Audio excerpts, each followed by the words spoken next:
Good afternoon. इस week में हम लोग का है हिंदी 2। तो हम लोग शुरू करने जा रहे हैं पाठ 10 हमारा भोजन। हम लोग जो भी भोजन करते हैं, खाना खाते हैं, उसमें जितने भी भोजन के तत्व मौजूद है उनका हमारे खाने में या हमारे शरीर में उनकी क्या आवश्यकता है, इसके बारे में इस पाठ में बताया गया है। किस भोजन में कौन से तत्व पाए जाते हैं और उस तत्व का हमारे शरीर के लिए, वो हमारे लिए क्यों महत्वपूर्ण है। ऊपर देखिए लिखा होगा उपयुक्त संतुलित आहार क्या है और इससे हमें क्या लाभ मिलता है। वही मैंने कहा, जो भी आप खाते हैं उससे हमारे शरीर को क्या फायदा है, यानी उसमें उत्पन्न होने वाले, उसमें पाए जाने वाले तत्व से हमें क्या फायदा है, यानी हमारे शरीर को क्या फायदा है। यह इस ज्ञानवर्धक लेख का विषय, यानी इस पाठ में उसको बताया गया है। वायु और जल के पश्चात हमारी सबसे बड़ी आवश्यकता है भोजन। जैसे हवा हमारे लिए जरूरी है, पानी हमारे लिए जरूरी है, उसी तरह भोजन भी हमारे लिए आवश्यक है। मनुष्य को भोजन प्राप्त करने के लिए बहुत परिश्रम करना पड़ता है। अच्छी बुरी सभी प्रकार की वस्तुएं भोजन के लिए उपलब्ध है। हमें सभी चीजों की पहचान होनी चाहिए, तभी हमें संतुलित भोजन प्राप्त हो सकता है।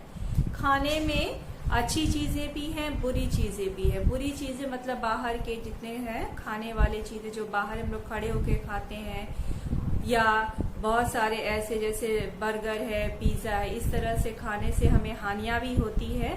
और कुछ ऐसे खाना है, भोजन है जिससे हमें फायदा भी होता है। तो भोजन दो तरह का है, अच्छी और बुरी, और यही कारण है कि इन दोनों का असर हमारे ऊपर पड़ता है। वही उसने लिखा, अच्छी और बुरी सभी प्रकार की वस्तुएं भोजन के लिए उपलब्ध है।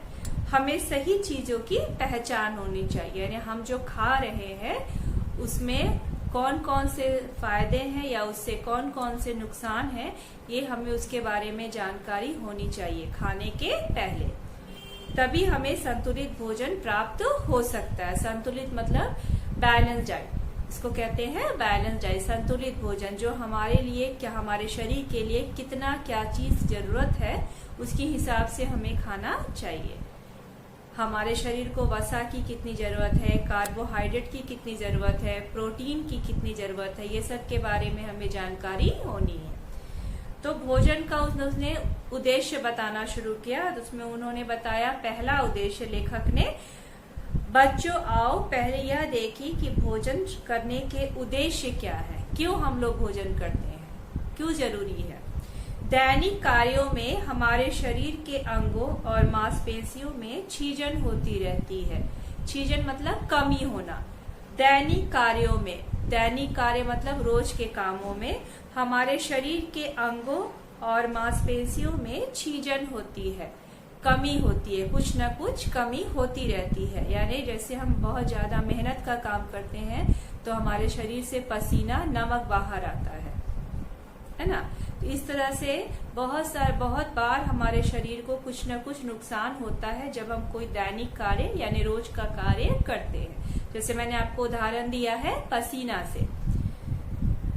संतुलित भोजन इस दैनिक छीजन को पूरा करता है। जो कमी हमारे शरीर में हो रही है उसको ये भोजन जो है वो पूरा करता है।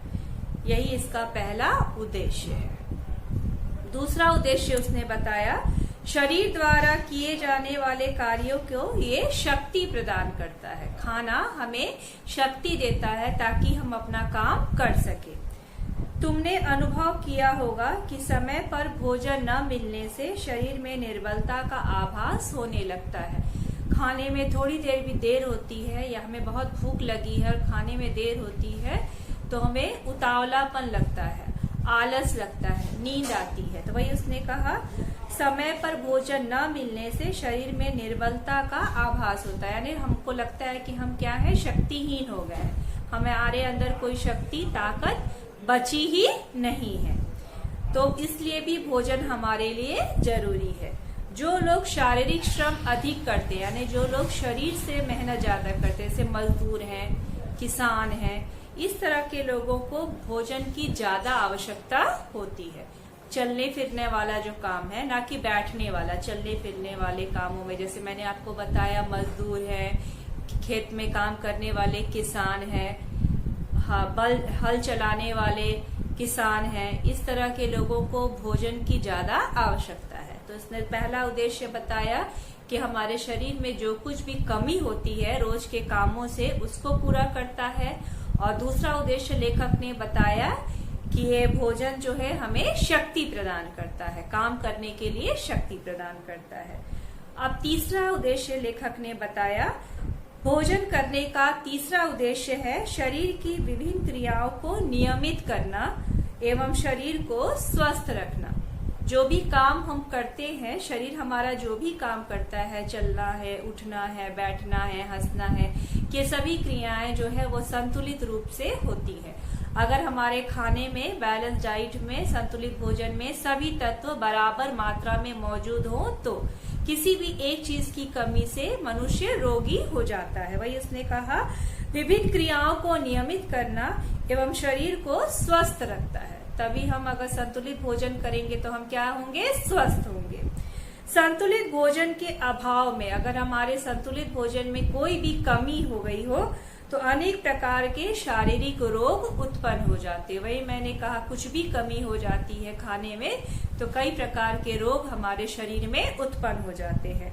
संतुलित भोजन वह है जिसके करने से ये तीनों उद्देश्य अच्छी तरह से पूरे हो जाते हैं। पहला उद्देश्य उसने बताया लेखक ने, ये हमारे दैनिक कार्यों में जो हमारे शरीर में कमी होती है, दैनिक कार्यों से उस कमी को, छीजन को पूरा करता है। दूसरा उन्होंने बताया, ये हमें शक्ति प्रदान करता है रोज के काम को करने के लिए।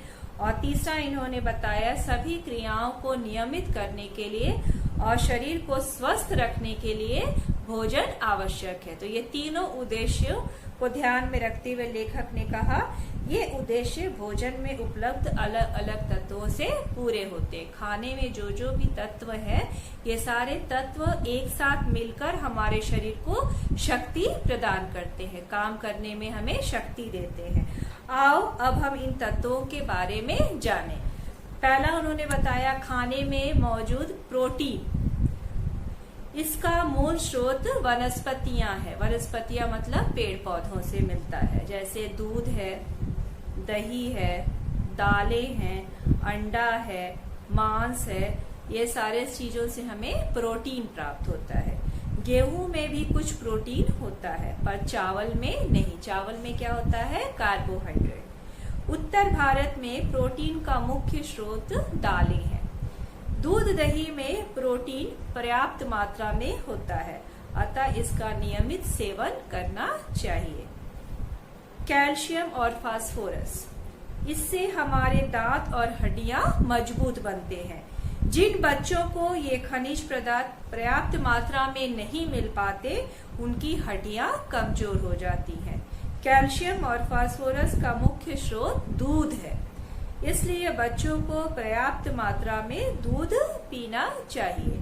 दूध अपने आप में एक पर्याप्त भोजन है। कार्बोहाइड्रेट, इसमें से हमें शक्ति मिलती है। कार्बोहाइड्रेट के दो रूप हैं, स्टार्च और शक्कर। स्टार्च गेहूं, चावल, बाजरा, मक्का आदि अनाजों में तथा आलू, शकरकंद आदि सब्जियों में मिलता है।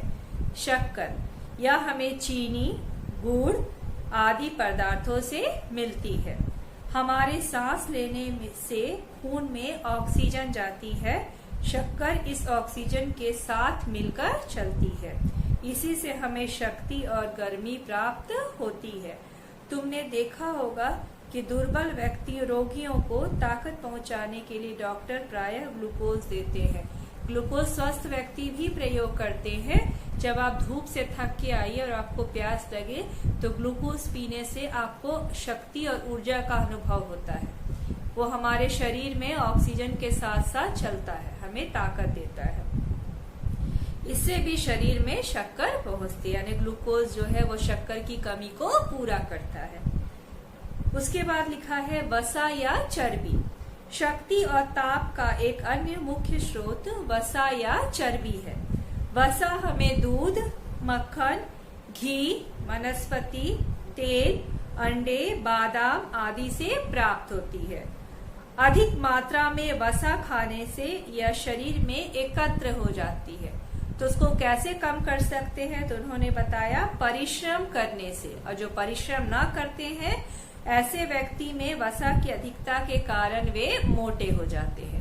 तो जो भी आपने वसा वाली चीजें या चर्बी वाली चीजें खाई हैं तो उस समय आपको अधिक शारीरिक श्रम करने की आवश्यकता है, ताकि पसीने के रूप में वो वसा जो है या चर्बी जो है वो बाहर निकल जाए, एक्स्ट्रा चर्बी आपके शरीर में ना दिखाई दे, ताकि व्यक्ति मोटा ना दिखे। और ना करेंगे, ऐसा ना करने से क्या होगा? परिश्रम ना करने से वसा या चर्बी लेने वाले लोग थुलथुल या मोटा दिखते हैं। लवण में हमारा है 2 है क्लोरीन और आयोडीन। ये दोनों मिलकर के लवण का रूप लेते हैं। देखिए उसमें लिखा है पेज 53। इसकी शक्ल में क्लोरीन और आयोडीन और लोहे की मुख्य रूप से आवश्यकता होती है। क्लोरीन हमें नमक से मिल जाती है। आयोडीन नामक तत्व और लोहा हरे पत्ते वाली सब्जियों में मिल जाता है। हमारे खून का रंग लाल और में उपस्थित लोहे के कारण ही, ऐसा भोजन में उपस्थित लोहे के कारण ही होता है हमारे खून का रंग लाल। तो उसने लिखा क्लोरीन और आयोडीन ये दोनों मिलकर के हैं जो लवण बनाते हैं। क्लोरीन तो हमें नमक से मिलता है, जबकि आयोडीन जो है हरे पत्तेदार सब्जियों से। और इसी के कारण हमारे शरीर में जो खून है उसका रंग लाल दिखाई देता है। नेक्स्ट है पेज 54 विटामिन। विटामिन कितने तरह के होते हैं? तो इसमें इसने बताया है vitamin A, B, C, D. उसके अलावा भी होता है ई और के, है ना। तो उसमें आपके बुक में अभी तक सिर्फ 4 ही दिया हुआ है, लेकिन ई और के भी विटामिन के ही रूप है। तो पहले शुरू करते हैं पेज 54 विटामिन। शरीर को निरोग रखने के लिए भोजन में विटामिनों का होना आवश्यक है। विटामिन कई प्रकार के हैं। मुख्य मैंने आपको बता दिया 6 होते हैं, जिसमें से 4 आपके बुक में दिया है, ई और के नहीं दिया हुआ है। विटामिन ए शुरू करेंगे। यह दूध, मक्खन, फल, गाजर और हरी सब्जियों में पाया जाता है। विटामिन ए के अभाव में आंखें कमजोर होती है, आंख की रोशनी कम होने लगती है। इसको कहते हैं रतौंधी। आंख की रोशनी कम होती है अगर आपके शरीर में विटामिन ए की कमी है। यह हमें संक्रामक रोगों से भी बचाता है। संक्रामक रोग यानी एक दूसरे को छूने से या सर्दी खांसी से, इस तरह के रोगों से भी विटामिन ए हमें बचाता है। आंखों की के लिए भी इसका होना हमारे शरीर में पर्याप्त मात्रा में होना जरूरी है। विटामिन बी यह गेहूं, जौ, चावल आदि में पाया जाता है। यह पाचन क्रिया में सहायता देता है। जो भी हम खाते हैं उसको पचाने में ये खास भूमिका निभाता है। इसके कम होने पर जीभ में छाले पड़ जाते हैं। विटामिन सी ये सारे फलों में मिलते हैं, खासकर खट्टे फलों में। देखिए संतरा, आंवला, खट्टे फल, टमाटर, प्याज, अंकुरित चना और दाल इत्यादि में विटामिन सी पाया जाता है। इसकी कमी से मसूड़े कमजोर पड़ जाते हैं और प्रायः जुकाम रहने लगता है। विटामिन सी जो है कमी से सर्दी बार बार लगती है व्यक्ति को। विटामिन डी यह हमारे हड्डियों को मजबूत करता है। विटामिन डी का सबसे मुख्य काम है शरीर के में मौजूद हड्डियों को मजबूत करना। विटामिन डी ये दांतों और हड्डियों को मजबूत करने के लिए आवश्यक है। इसका सबसे अच्छा स्रोत है धूप। यह हमें दूध से भी प्राप्त होता है, दूध और धूप। इसलिए सुबह में पेशेंट को कहा जाता है जो उसको हड्डियों की बीमारी या हड्डी कमजोर है, आर्थराइटिस जिसको आप बोलते हैं, ऐसे व्यक्तियों के लिए सुबह कम से कम 15 मिनट तक धूप में बैठना है, ताकि उस व्यक्ति के शरीर को पर्याप्त मात्रा में विटामिन डी मिल सके। ध्यान रखो हमारा पेट इन्हीं चीजों की भाषा समझता है, जबकि हमारी जीभ भिन्न भिन्न प्रकार के चटपटे व्यंजन चाहती है। ध्यान रखो, हमारा पेट इन्हीं चीजों की भाषा समझता है, जबकि हमारी जीभ विभिन्न विभिन्न प्रकार के चटपटे व्यंजन चाहती है।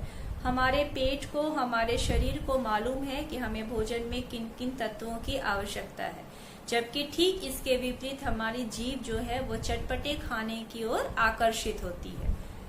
तो हमारे शरीर के लिए जरूरी नहीं है। तो हमें अपनी पेट की भाषा समझनी है, ना कि जीभ की। वही इसने कहा, हमारा पेट इन्हीं चीजों की भाषा, इन्हीं चीजों मतलब भोजन में पर्याप्त मात्रा में सारे तत्व मौजूद हो, ये वो चाहता है। तो आपको अपनी पेट की बात सुननी है, ना कि आपके अपने जीभ की। इसका मतलब यह कदापि नहीं है कि हमारा भोजन स्वादिष्ट नहीं होना चाहिए।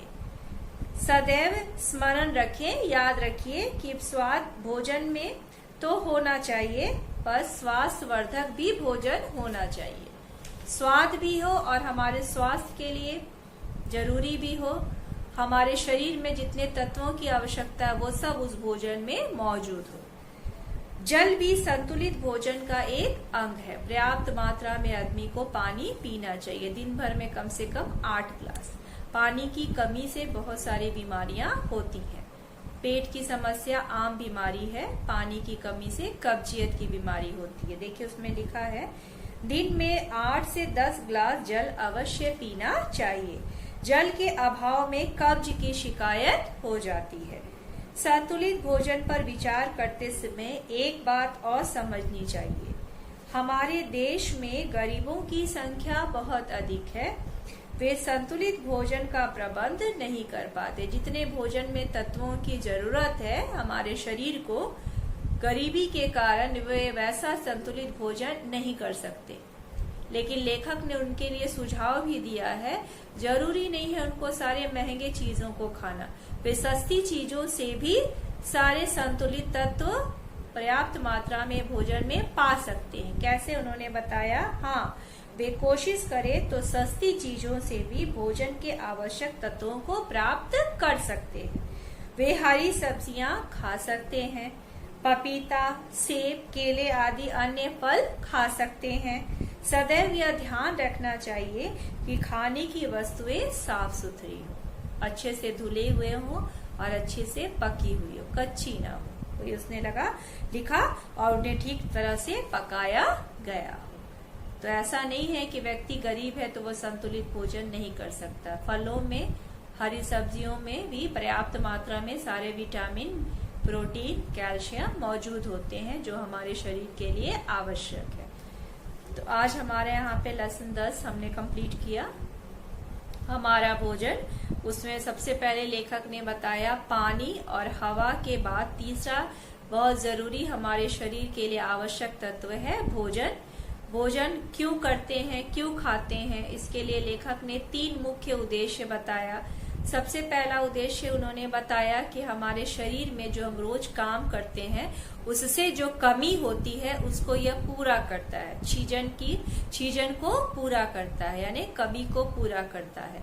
दूसरा उद्देश्य भोजन का उन्होंने बताया, क्यों खाते हैं, हमारे शरीर को ये ताकत, ऊर्जा, शक्ति प्रदान करता है। तीसरा उद्देश्य उन्होंने बताया, हम जो भी काम करते हैं इस संतुलित भोजन के द्वारा हम उसको नियमित रूप से करते हैं और शरीर को यह स्वस्थ रखता है। ये 3 मुख्य कारण है हमारे भोजन करने का। फिर आगे उन्होंने बताया भोजन में कौन कौन से तत्व होंगे जो हमारे शरीर के लिए जरूरी होंगे, उसी हिसाब से हम लोग को संतुलित भोजन करना चाहिए। तो सबसे पहले उन्होंने ध्यान दिलाया है प्रोटीन पर। प्रोटीन वनस्पतियों से मिलता है, यह दूध, दही, दालें, अंडा, मांस आदि से हमें प्राप्त होता है। चावल में यह नहीं होता है, गेहूं में पाया जाता है। उत्तर भारत में मुख्य स्रोत प्रोटीन का दाल है। दूध, दही में भी प्रोटीन पर्याप्त मात्रा में होता है, अतः हमें इसका नियमित सेवन करना चाहिए। फिर उन्होंने बताया कैल्शियम और फास्फोरस ये हड्डियों को और दांतों को मजबूत करते हैं, तो ये हमें दूध से प्राप्त होता है, इसलिए बच्चों को पर्याप्त मात्रा में दूध पीना चाहिए। फिर उन्होंने बताया कार्बोहाइड्रेट जो स्टार्च और शक्कर के रूप में मौजूद है, गेहूं, चावल, बाजरा से हमें स्टार्च प्राप्त होता है, जबकि चीनी और गुड़ से हमें शक्कर प्राप्त होता है। हमारे शरीर में जो ऑक्सीजन है उसमें इसकी मुख्य भूमिका होती है। जब इसकी कमी होती है तो व्यक्ति बेहोश होने लगता है या कमजोर होने लगता है, तो इसलिए व्यक्ति को ग्लूकोज दिया जाता है ताकि उसकी ताकत वापस आ जाए। आप गेम्स के पीरियड से जब आते हैं तो ग्लूकोज पानी पीने से आपको शरीर को ज्यादा ऊर्जा की जो आपने कमी हो गई थी उसको आपको पूरी होती हुई दिखाई देगी ग्लूकोज के सेवन से। फिर उन्होंने बताया वसा और चर्बी भी हमारे शरीर के लिए जरूरी है, लेकिन उसी हिसाब से शारीरिक श्रम भी करना है ताकि अतिरिक्त वसा या चर्बी हमारे शरीर में मौजूद ना रहे और हम मोटापा का शिकार ना रहे। इसमें उन्होंने बताया दूध, मक्खन, घी, वनस्पति तेल और अंडे, बादाम आदि से मिलता है। लवण के लिए इन्होंने बताया क्लोरीन, आयोडीन दोनों तत्व मिलकर लवण बनाते हैं। क्लोरीन जो है वो हमें नमक से मिल जाता है, आयोडीन भी मिल जाता है, हरी पत्तेदार सब्जियों से मिल जाते हैं। ये सब हमारे शरीर का जो खून का रंग लाल है इन्हीं के कारण होता है। फिर उन्होंने विटामिन के बारे में बताया। विटामिन ए हरे पत्तेदार सब्जियों और फलों में पाया जाता है। यह हमें संक्रामक रोगों से बचाता है, आंख के रोगों से बचाता है। विटामिन बी जो है वो जीभ में पड़ने वाले छाले से हमें बचाता है। गेहूं, जौ, चावल आदि में यह पाया जाता है। विटामिन सी खट्टे फलों में, टमाटर में, प्याज, अंकुरित चनों एवं दालों में पाया जाता है। इसकी कमी से व्यक्ति को प्रायः सर्दी, खांसी और जुकाम रहता है। विटामिन डी हमारे शरीर के हड्डियों को मजबूत करता है। यह दूध और सुबह की धूप में पर्याप्त मात्रा में पाया जाता है। आपने सुना भी होगा जिनको हड्डियों की प्रॉब्लम है, अर्थराइटिस है, उनको सुबह की धूप में बैठने के लिए कहा जाता है ताकि व्यक्ति को, मरीज को पर्याप्त मात्रा में विटामिन डी मिल सके। इसके अलावा विटामिन ई भी होता है, विटामिन के भी होता है। विटामिन ई जो है वो शरीर में, त्वचा में होने वाले एलर्जी से बचाता है, जबकि विटामिन के जो है, जैसे आपको चोट लगती है जहां से रक्त निकलता है, ब्लड निकलता है, उस ब्लड को रोकने में, थक्का करने में विटामिन के का बहुत महत्वपूर्ण योगदान है। वो ब्लड को क्लॉट करता है, रोक देता है, ज्यादा चोट का अनुभव मरीज को नहीं होता है। तो विटामिन के का भी हमारे शरीर में बहुत आवश्यकता है। तो आपके बुक में डी तक दिया है, ई और के भी होता है विटामिन में। फिर उन्होंने बताया हमें अपने खाने में पेट की बात सुननी है, ना कि जीभ को। जीभ हमेशा चटपटा भोजन की ओर आकर्षित होती है, जबकि हमारे शरीर को जितनी जरूरत है, आवश्यक है जो तत्व, उन्हीं को खाना चाहिए। फिर उन्होंने गरीबों के लिए भी सलाह दी कि जरूरी नहीं है कि लोग अच्छा भोजन और महंगा भोजन करें। गरीब हैं तो कम पैसे में भी ये लोग हरी पत्तेदार सब्जी और फलों से भी भोजन में पर्याप्त मात्रा में आवश्यक तत्व वो पा सकते हैं। फिर उन्होंने बताया भोजन जो है साफ सुथरे से, अच्छे से धुला हुआ होना चाहिए और पका हुआ होना चाहिए। कच्चे भोजन से हमें दूर रहना चाहिए। आगे इसका बुक एक्सरसाइज हम लोग नेक्स्ट लेसन में